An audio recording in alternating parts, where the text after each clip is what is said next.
Olá, eu sou o professor André e na aula de hoje nós daremos continuidade ao tema de Revolução Francesa.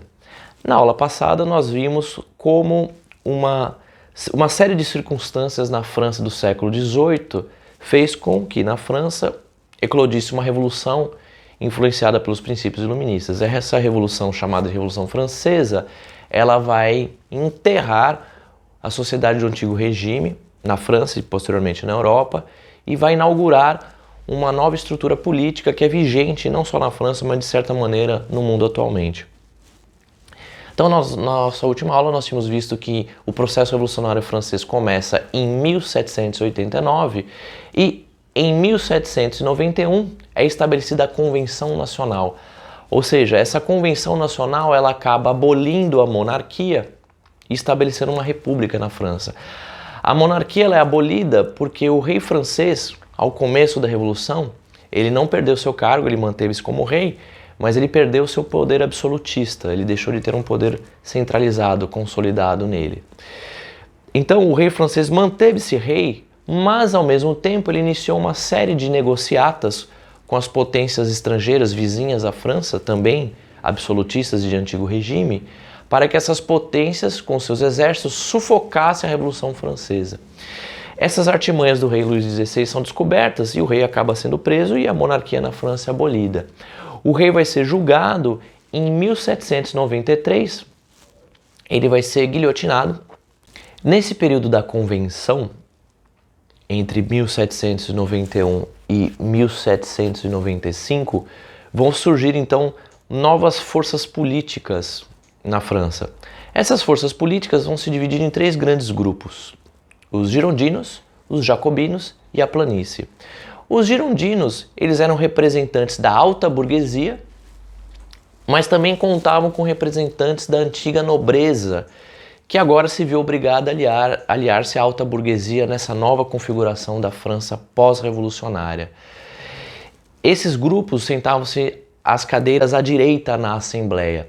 Então, se você já ouviu falar na expressão esquerda e direita, eu sou de esquerda, eu sou de direita, essa expressão surge justamente no contexto da França revolucionária. Então os girondinos, eles eram o que nós podemos chamar hoje de direita, ou seja, esses representantes da alta burguesia e da nobreza, eles defendiam interesses mais conservadores, ou seja, para eles era necessário estancar, parar com o processo revolucionário francês. No lado oposto, nas cadeiras mais à esquerda da Assembleia, e portanto representavam a esquerda, estavam os jacobinos. Os jacobinos contavam com representantes da população mais geral da França e da pequena burguesia. Esses jacobinos tinham interesse em aprofundar as conquistas sociais da Revolução Francesa, ou seja, aumentar os direitos e as garantias dos cidadãos franceses. E existia um grupo de deputados que oscilavam entre apoiar as medidas dos girondinos e apoiar as medidas dos jacobinos. Esse grupo era chamado de planície, que no contexto atual, como eles sentavam no centro ali, ficavam entre as cadeiras à direita e à esquerda, eles então ocupavam o centro e é o que nós podemos chamar hoje do centro político. Num primeiro momento, a Convenção Nacional ela é dominada pelos girondinos, mas os girondinos acabam entrando em conflito com a população porque eles não atendem às demandas da população de aumentar e consolidar as conquistas sociais da Revolução Francesa e rapidamente os jacobinos tomam o controle da convenção. Os jacobinos eles vão estabelecer uma série de medidas, entre as mais importantes nós podemos citar a garantia de uma educação pública e gratuita para todos. Então essa ideia de educação pública e gratuita que todos têm acesso, ela tem as suas origens nas ideias iluministas, mas ela se consolida na prática pela primeira vez, então, com essas medidas dos jacobinos. E os jacobinos também, eles estabelecem a abolição da escravidão nas colônias francesas.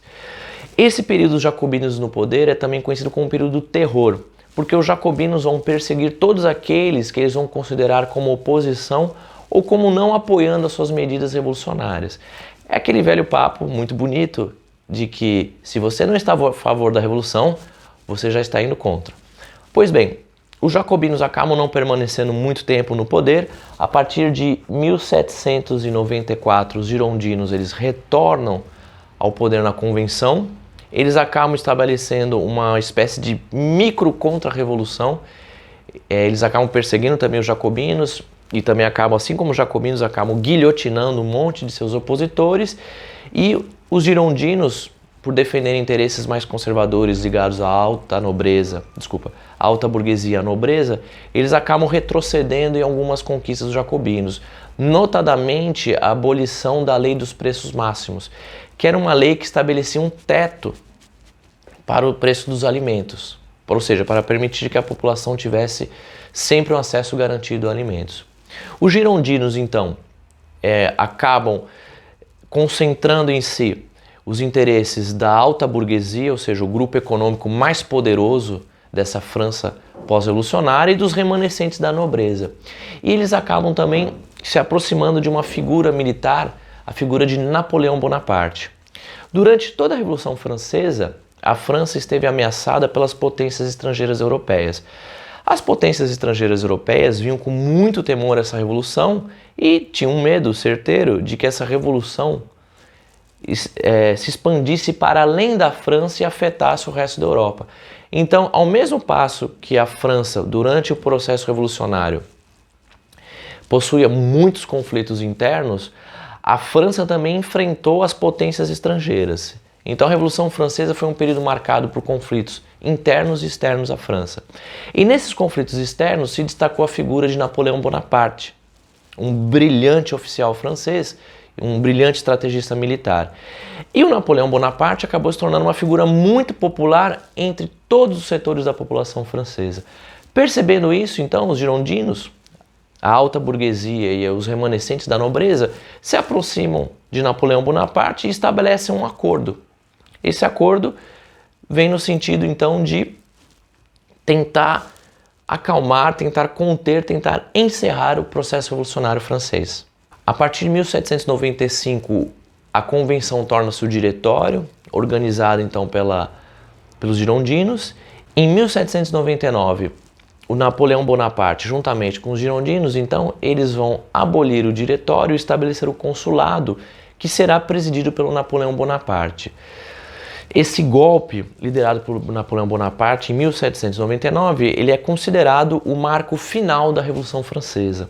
Então, quando a gente fala em Revolução Francesa, a gente está falando nesse período aí de turbulência política, de grande agitação, de grande transformação política na França, entre 1789 e 1799. Consequências da Revolução Francesa.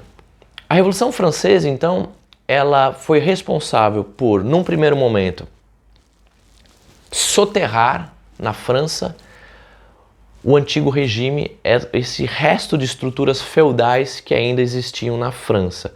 E nós veremos mais para frente, em próximas aulas, que o Napoleão ele vai estabelecer uma política de expansão territorial francesa e vai conquistar vários novos territórios na França. E ao fazer isso, ele vai levar consigo essa estrutura política nova da Revolução Francesa.